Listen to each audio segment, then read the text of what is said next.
नमः शिवाय, जय गणपति देवा, राधे राधे। भक्तों, साल की सबसे बड़ी एकादशी देवउठनी एकादशी को कहा जाता है। इस साल 2025 में देवउठनी एकादशी पर कई दुर्लभ और संयोग बन रहे हैं। ऐसे में अगर कोई व्यक्ति इस दिन भगवान विष्णु की सच्चे दिल से आराधना करता है तो उसके घर साक्षात भगवान विष्णु और माता लक्ष्मी विराजमान हो जाते हैं, और ऐसे व्यक्ति के घर में कभी भी धन, दौलत और सुख समृद्धि की कमी नहीं आती। ऐसे घर में धन का प्रभाव हमेशा बना रहता है। जिस व्यक्ति के घर पर भगवान विष्णु और माता लक्ष्मी का आशीर्वाद होता है, उस घर के लोग देवउठनी एकादशी पर इस शुभ मुहूर्त में भगवान विष्णु की उपासना करें। क्योंकि भक्तों, इस बार जो एकादशी पड़ने वाली है, यानी कि देवउठनी एकादशी को मामूली समझने की भूल भी मत करना, क्योंकि इस एकादशी पर ऐसे शुभ संयोग का निर्माण हो रहा है जिसकी वजह से आप जो भी कार्य करेंगे उसमें आपको सफलता मिलना निश्चित है। एक तरह से कहा जाए तो जीवन के सभी कष्ट, दुख, दर्द नष्ट हो जाते हैं और सुखों की प्राप्ति होती है। कहा जाता है देवउठनी एकादशी सभी एकादशियों में सबसे श्रेष्ठ मानी जाती है, और इस दिन अगर आप छोटा सा भी कोई उपाय करेंगे, कार्य करेंगे, तो उसे लाखों और करोड़ों गुना लाभ प्राप्त होता है। इस बार देवउठनी एकादशी का यह पर्व महापर्व के रूप में मनाया जाएगा, और इस दिन जो एक चीज आपको जरूर ही कर लेनी है और आपको एक चीज जरूर ही खा लेनी है, पर उससे पहले हम आपको बता देते हैं 2025 में एकादशी का पर्व कितनी तारीख को और कितने समय पर है। सबसे पहले वैदिक पंचांग के अनुसार कार्तिक शुक्ल पक्ष की एकादशी तिथि के दिन देवउठनी एकादशी व्रत का पालन किया जाता है। इस दिन भगवान विष्णु की विशेष उपासना की जाती है। हिंदू धर्म में एकादशी व्रत का विशेष महत्व है। धार्मिक मान्यताओं के अनुसार जो व्यक्ति एकादशी व्रत का पालन करता है उसे सभी प्रकार के कष्ट और दुखों से मुक्ति प्राप्त हो जाती है। बता दें कि प्रत्येक वर्ष कार्तिक मास के शुक्ल पक्ष की एकादशी तिथि के दिन देवउठनी एकादशी व्रत का पालन किया जाता है। इस वर्ष यह व्रत 2 नवंबर 2025 रविवार के दिन रखा जाएगा। इस विशेष दिन पर पूजा पाठ के लिए कुछ शुभ योग का निर्माण हो रहा है। आइए जानते हैं किस समय करें देवउठनी एकादशी पर भगवान विष्णु की उपासना। देवउठनी एकादशी 2025 शुभ मुहूर्त। वैदिक पंचांग के अनुसार कार्तिक शुक्ल पक्ष की एकादशी तिथि 1 नवंबर 2025 को सुबह 9:11 पर शुरू हो रही है और 2 नवंबर 2025 को सुबह 7:30 पर खत्म हो रही है। इस दिन ब्रह्म मुहूर्त और अभिजीत मुहूर्त जैसे शुभ योगों का निर्माण हो रहा है। ब्रह्म मुहूर्त सुबह 4:50 से सुबह 5:41 तक रहेगा और अभिजीत मुहूर्त सुबह 11:45 से दोपहर 12:30 के बीच रहेगा। इन दोनों ही मुहूर्त को पूजा पाठ के लिए बहुत ही उत्तम माना जाता है। एकादशी व्रत के दिन भगवान विष्णु की उपासना अभिजीत मुहूर्त में की जाती है, जो इस दिन सुबह 11:45 से दोपहर 12:30 के बीच रहेगा। इसके अलावा इस दिन सूर्योदय सुबह 6:33 पर होगा और सूर्यास्त शाम 5:36 पर होगा, जबकि चंद्रोदय दोपहर 2:49 पर होगा। इन सभी शुभ मुहूर्तों में पूजा करने से भगवान विष्णु की कृपा विशेष रूप से प्राप्त होती है और जीवन में सकारात्मक ऊर्जा का संचार होता है। आप सभी को यह जानना भी बेहद ही जरूरी और खास है कि एकादशी व्रत का क्या है महत्व। शास्त्रों में एकादशी व्रत के महत्व को विस्तार से बताया गया है। धार्मिक मान्यताओं के अनुसार जो व्यक्ति प्रत्येक एकादशी व्रत का पालन करता है उसे समस्त पाप और कष्टों से मुक्ति मिल जाती है और श्री हरि के चरणों में स्थान प्राप्त होता है। एकादशी व्रत के दिन भगवान विष्णु की विधिवत उपासना करने से रोग दोष इत्यादि दूर हो जाते हैं और धन ऐश्वर्य का आगमन होता है। इस दिन तुलसी की उपासना का भी विधान है। वहीं देवउठनी एकादशी के दिन भगवान विष्णु 4 माह की योग निद्रा से जागृत होते हैं, जिस वजह से इस दिन का महत्व और भी बढ़ जाता है। इसके अलावा इस दिन से मांगलिक कार्य जैसे विवाह, सगाई आदि शुरू हो जाते हैं। जो जीवन में नई शुरुआतों का प्रतीक होते हैं। चलिए अब हम आपको बता देते हैं कि देव उठनी एकादशी के दिन गाय को ऐसी कौन सी चीज खिला देने से व्यक्ति धनवान बन जाता है। इस दिन माता लक्ष्मी और भगवान विष्णु की पूजा की जाती है। मान्यता है कि इस व्रत को करने से पापों का अंत होता है। भक्तों, अगर आप भगवान विष्णु माता लक्ष्मी के सच्चे भक्त हैं, एकादशी का व्रत करते हैं, तो कमेंट बॉक्स में जय हरि विष्णु, जय माता लक्ष्मी, जय गौ माता अवश्य लिखें। इतना ही नहीं, लिखे व्यक्ति को कई तरह के रोग दोष और आर्थिक समस्याओं से भी छुटकारा मिलता है और अक्षय पुण्य की प्राप्ति होती है। पांडवों ने श्री कृष्ण के मार्गदर्शन में इस व्रत को करके महाभारत युद्ध में विजय प्राप्त की थी। भक्तों, देव उठनी एकादशी के दिन स्वर्ग का दरवाजा खुल जाता है। इसीलिए इस दिन किया गया दान पुण्य अन्य दिनों में किए गए दान पुण्य से अधिक फलदायी होता है। वास्तव में 2 नवंबर देव उठनी एकादशी के दिन अगर आप ये उपाय कर लेते हो तो यकीनन आप परमान लक्ष्मी की कृपा होगी और आप धनवान बन जाओगे। आप धनवान ना बने तो मुझे बताना भक्तों, बस जो उपाय आपको बताया जाए वह उपाय करना चाहिए। जानते हैं देव उठनी एकादशी के दिन चुपचाप गाय को खिला दें, एक छोटी सी चीज, करोड़पति बनेंगे। सभी संकट और कष्टों से मुक्ति, मृत्युदंड, पितृदोष तुरंत होगा खत्म। पूरे साल आपके अन्न धन के भंडार भरे रहेंगे। यूं कहें कि आपकी 7 पुश्तें तक रुपए पैसों पर राज करेंगी। भक्तों, 7 पीढ़ियों तक बैंक बैलेंस बढ़ता चला जाएगा। सभी दुख दर्द संकट कष्ट दूर हो और सभी सुख आपके कदमों में आ जाएंगे। सब सुख आपके कदम चूमेंगे। यदि आप ये एक छोटी और खास चीज चुपचाप गाय को खिला देते हैं तो तत्काल गरीबी आपके जीवन से खत्म हो जाएगी। यूं कहे व्यक्ति रंग से राजा बन जाता है और 33 कोटि देवी देवताओं को धारण करने वाली गौ माता की भी कृपा व्यक्ति पर आजीवन बरसती है। व्यक्ति के घर में कभी भी धन वस्त्र की कमी नहीं होती है। धन के भंडार व्यक्ति के घर में भरे रहते हैं। व्यक्ति के जीवन से काली गरीबी खत्म हो जाती है।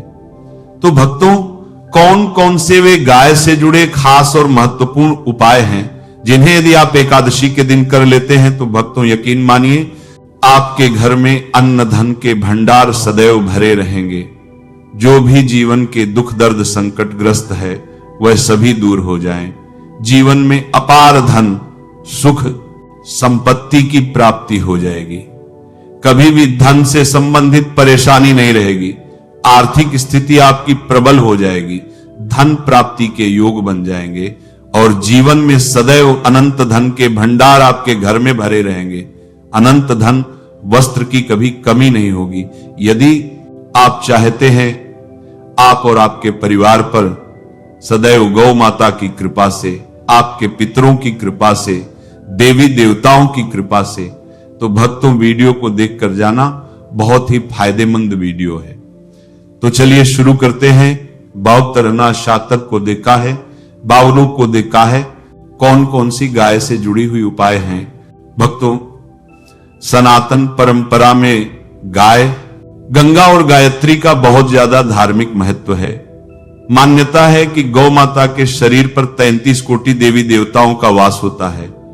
गौ माता की सेवा एवं पूजा करने वाले जातक पर इन सभी देवी देवताओं की कृपा बरसती है। गौ सेवा से न सिर्फ इस मन को लेमान करने के देवताओं के लिए पूजा जन्म के बल्कि पूर्व जन्म के भी दोष दूर हो जाते हैं।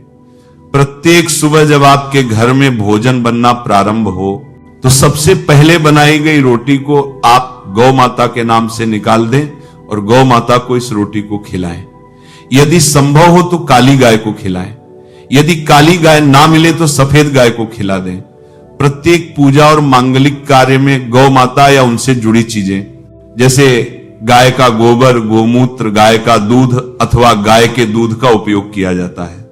परंपरा के अनुसार जिस घर में गाय होती है उस घर से जुड़े सभी वास्तु दोष स्वतः ही समाप्त हो जाते हैं। भक्तों, गौ कृपा पाने के लिए प्रतिदिन, सप्ताह अथवा महीने में परिवार समेत एक बार गौशाला जाने का नियम जरूर बनाएं और वहां गायों को हरा चारा जरूर खिलाएं। इससे आपको शुभ फलों की प्राप्ति होगी और साथ ही साथ गौ सेवा और गौ पूजा से 9 ग्रह शांत हो जाते हैं और इनसे जुड़े दोषों का निदान हो जाता है। गर्मियों में गौ माता को पानी पिलाएं और सर्दी में गौ को गुड़ अवश्य खिलाएं। ध्यान रखें कि गर्मियों में गाय को गुड़ ना खिलाएं। अनेक देवी देवताओं को अपने शरीर पर धारण करने वाली गौ माता से जुड़े कई शुभ और अशुभ संकेत भी होते हैं। यदि कोई यात्रा पर निकल रहा हो और गाय अपने बछड़े को दूध पिलाती सामने आ जाए तो निश्चित रूप से जिस यात्रा के लिए आप निकले हैं वह यात्रा आपके लिए अवश्य ही सफल होगी और वह काम जिसके लिए आप निकले हैं वह अवश्य ही होगा। यात्रा पर जाते समय बाईं ओर गाय का आना और रात्रि में गाय की हुंकार करना भी शुभ होता है। भक्तों, साथ ही साथ गाय के साथ आप भूलकर भी ये काम ना करें, अन्यथा मिलता है घोर नरक और जीवन भर की परेशानियां। जी हां भक्तों, गाय को राष्ट्रीय पशु बनाए जाने और इन्हें मौलिक अधिकार दिए जाने की बात हो रही है तो सवाल उठता है कि गाय जब भारतीय संस्कृति का अहम हिस्सा है तब भी गाय के साथ लोग खराब व्यवहार कैसे कर लेते हैं। गाय दर दर भटकती रहती है, भरपेट इन्हें चारा तक लोग नहीं देते। गाय जब तक दूध देती रहती है तो उनकी देखभाल होती है और जैसे ही दूध देना बंद कर देती हैं तो लोग इन्हें उनकी किस्मत पर छोड़ देते हैं, सड़कों पर और गलियों में भटकने के लिए। ऐसे में गौवंश जीवों को कोई मारता है और कोई उन पर पानी डाल देता है। कभी वाहनों से इन्हें ठोकर लग जाती है तो कभी बीमार होकर बेचारी एक गाय दम तोड़ देती है। ऐसे में जरूरत है इन बातों को जानने की कि गाय को लेकर शास्त्रों में क्या कहा गया है, गाय के साथ आपको कैसा व्यवहार करना चाहिए। क्या भक्तों, गाय को कभी भी मारना पीटना नहीं चाहिए। शास्त्रों में गाय को माता का दर्जा दिया गया है। गाय को मारने पीटने वाला माता को मारने पीटने वाले के समान माना जाता है और पाप का भागी होता है। ऐसे घर के लोगों को नरक लोक में वर्षों तक कष्ट भोगना पड़ता है। अगले जन्म में पशु जन्म मिलता है। कथा है कि गौतम मुनि ने गलती से गाय को डंडा मार दिया था जिससे गाय की मृत्यु हो गई थी और इस पाप से मुक्ति के लिए वर्षों तक तपस्या करनी पड़ी। भगवान श्री कृष्ण जी ने बैल स्वरूप में आए वृद्धाश्रम का वध कर दिया था जिससे मुक्ति के लिए भगवान श्री कृष्ण को संपूर्ण तीर्थों को एक कुंड में बुलाना पड़ा।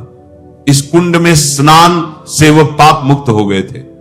ये भक्तों, साथ ही साथ जो लोग पानी पी रही गाय को भगाते हैं वे घोर पाप के भागी बनकर नरक भोगते हैं, ऐसा पुराण में बताया गया है।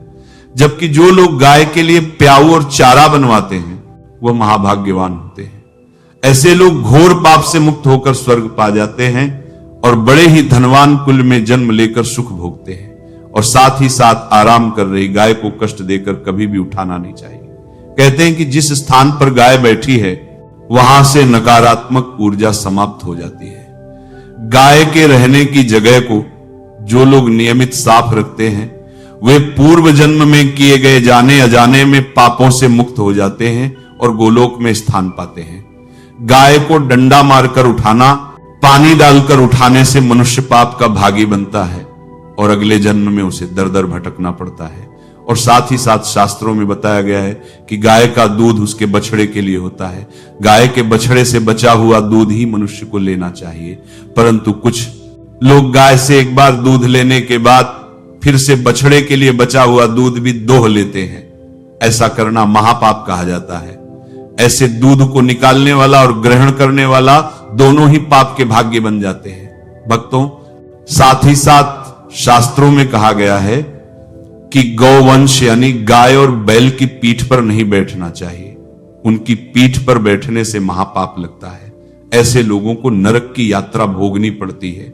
एकमात्र महादेव के अंश के उत्पन्न नंदी ही गौवंश हैं जिन पर स्वयं महादेव सवारी करते हैं।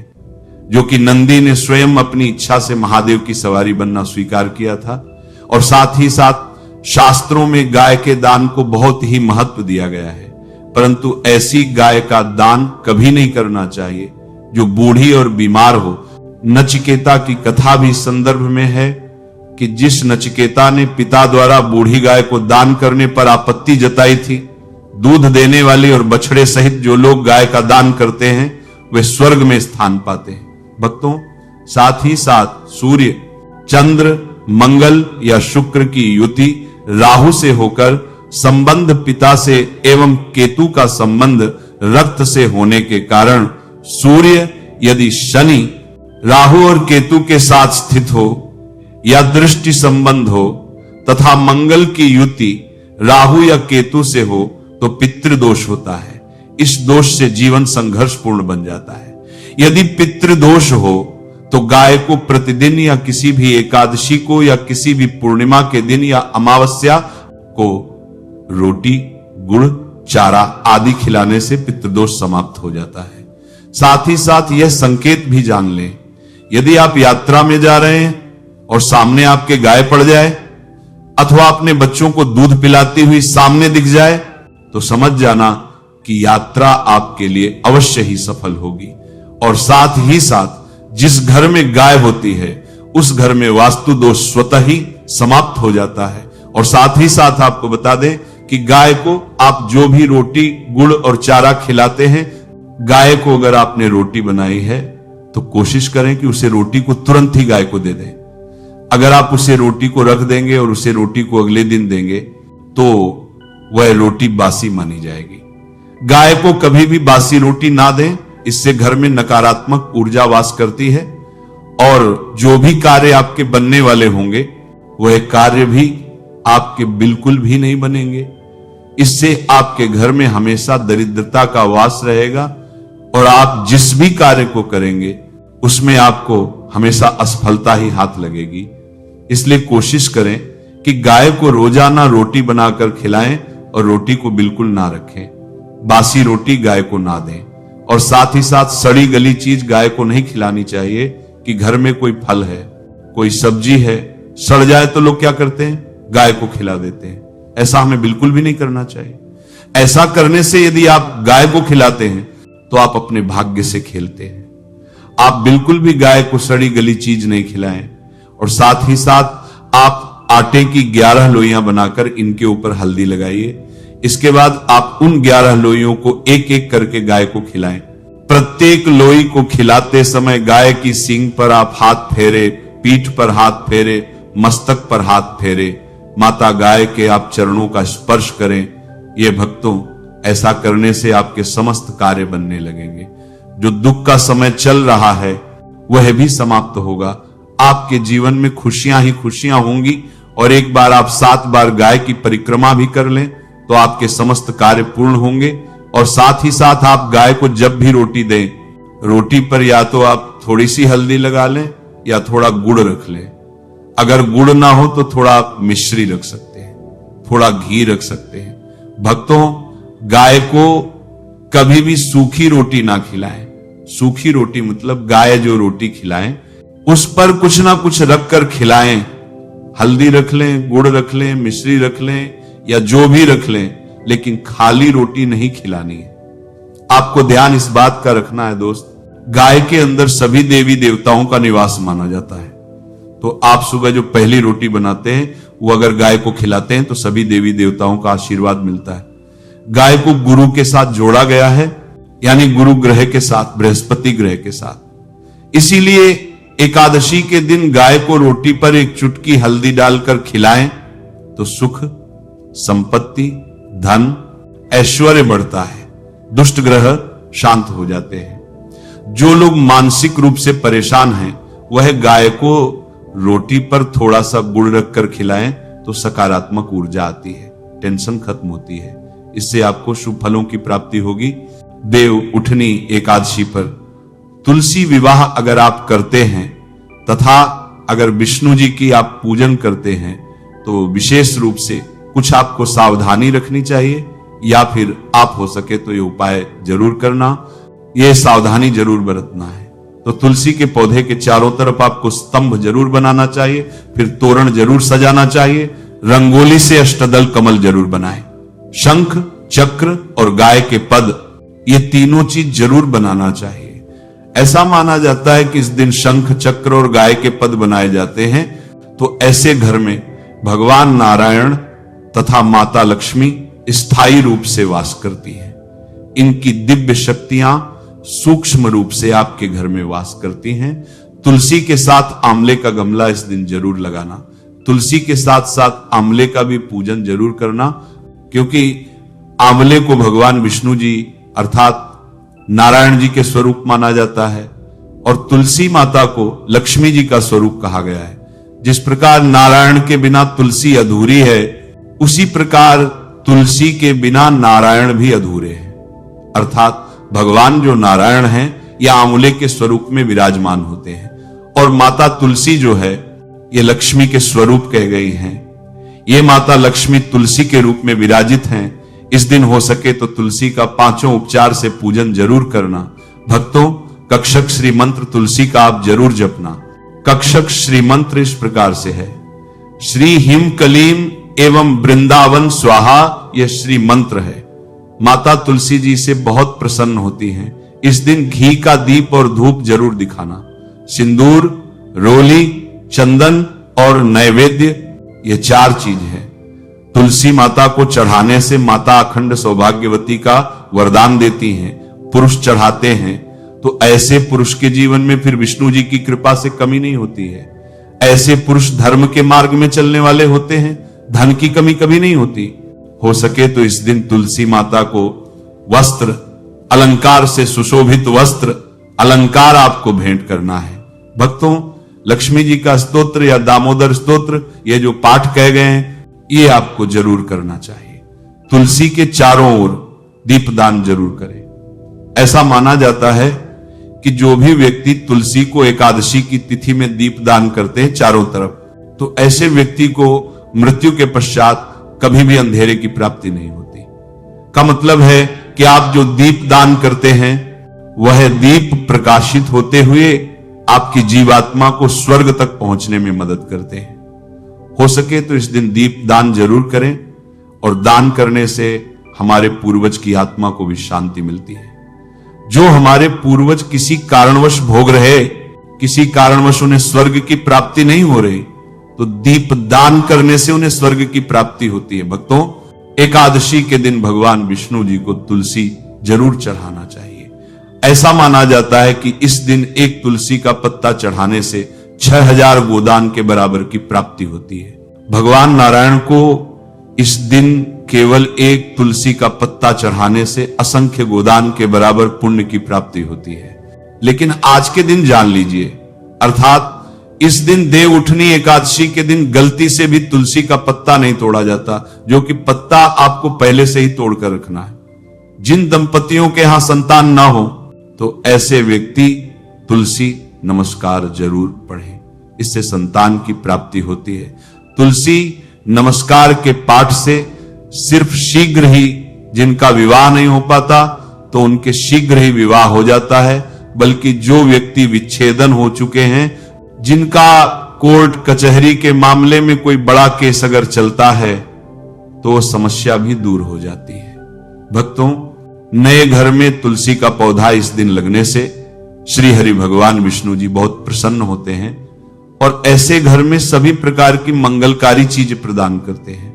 नौकरी पाने के लिए, कारोबार में तरक्की के लिए, या फिर हो सके तो अपने जीवन में उन्नति के लिए तुलसी का पौधा पीले कपड़े में बांधकर ऑफिस या दुकान के आसपास में जरूर रखें। इससे आपको नौकरी में, कारोबार में प्रमोशन मिलेगा, आपको हर कार्य में तरक्की मिलेगी।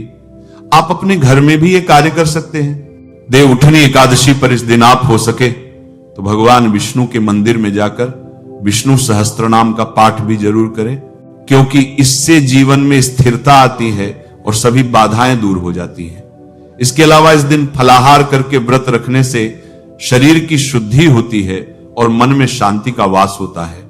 याद रखें कि देव उठनी एकादशी न केवल धार्मिक महत्व रखती है, बल्कि हमें प्रकृति और जीवों के प्रति दया और सेवा का पाठ भी सिखाती है। तो भक्तों, इस महापर्व को पूरे उत्साह से मनाएं और अपने जीवन को सुखमय बनाएं। राधे राधे।